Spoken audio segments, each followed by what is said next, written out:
Kwa majina mimi naitwa Mohamed, na nafikiri jana mimi nilizungumzia kuhusu mgomo kwamba madereva wote waweke magari kando, na mimi nashukuru Mwenyezi Mungu kwamba wametii amri.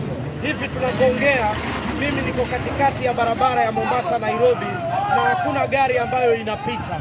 Bwana Mohamed, mimi nilikwambia wewe ulikutana na wauzaji mitura na ukaanza kutuambia ni viongozi wa madereva. Viongozi wa madereva ndio hawa ambao wamesimama hapa, maana maneno yetu yamefuatwa.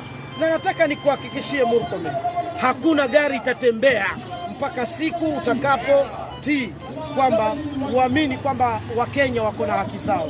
Wewe bana, acha kutuchukulia kama ambao sisi ni watoto.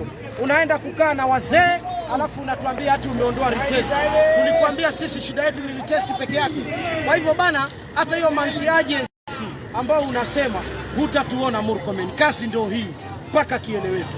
Kitaeleweka na kitaeleweka. Madereva mlio sehemu mbalimbali, napata habari kwamba Kisumu hakuna kupakia, Eldoret magari yamewekwa kando, na ni kutoka hapa mpaka Nairobi zilikuwa gari 7 ambazo zilikuwa zinatembea za matrela na zimewekwa kando. Angalieni, matatu wameweka kando, hakuna kazi ambayo inafanyika. Kwa hivyo lazima muelewe bana kwamba haki za watu zina umuhimu. Hamwezi kuwa mnaweka haki za watu chini ya carpet. Kwa hivyo madereva, shikilieni hapo hapo, kimewaka, kimemramba na kitaendelea kumramba. Shukrani.